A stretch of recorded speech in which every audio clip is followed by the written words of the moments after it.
ન્યૂઝના પ્રાયોજક છે ફાયદા બજાર sale. Ladies wear, men's wear, children wear, વસિયર અતુલ રોડ, સિનેપાર્ક, ડિમાન્ડની સામે, વલસાડ.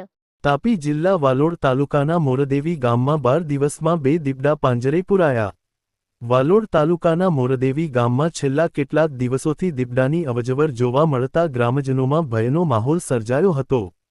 ખાસ કરીને મોરદેવી ગામના નાચાનિયા વડિયામાં સંજયભાઈ માનસિંહભાઈ ચૌધરીના ઘર નજીક છેલ્લા 12 દિવસ દરમિયાન 2 દીપડા પાંજરે પુરાતા સમગ્ર વિસ્તારમાં ચકચાર મચી ગઈ છે.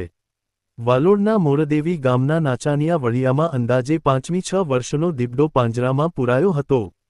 દીપડો પકડાતા જ વાલોડ વન વિભાગ કર્મચારી સાથે RCSSG મેમ્બર ઇમરાન વૈદ પણ સમયસર ઘટના સ્થળે પહોંચી સમગ્ર પરિસ્થિતિ પર કાબૂ મેળવ્યો અને વન વિભાગ દ્વારા પાંજરામાં પુરાયેલ દીપડાનો કબજે લઈને તેને વાલોડ નર્સરી ખાતે મૂકવામાં આવ્યો હતો.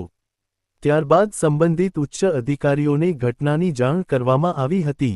સાથે જ દીપડાની પશુ ચિકિત્સક દ્વારા જરૂરી તબીબી તપાસ પણ કરવામાં આવશે. તપાસ પૂર્ણ થયા બાદ દીપડાને સુરક્ષિત રીતે ઊંડા અને ગાઢ જંગલ વિસ્તારમાં દીપડો છોડવાની પ્રક્રિયા હાથ ધરવામાં આવશે. વન વિભાગ દ્વારા ઝડપી કાર્યવાહી થતાં લોકોને રાહત પણ અનુભવી રહ્યા છે. વન વિભાગે ગ્રામજનોને અપીલ કરી છે કે વિસ્તારમાં જો કોઈ જંગલી પ્રાણી જોવા મળે તો તરત જ વન વિભાગને જાણ કરવી અને પોતે કોઈ જોખમ ભર્યું પગલું ન ભરવું.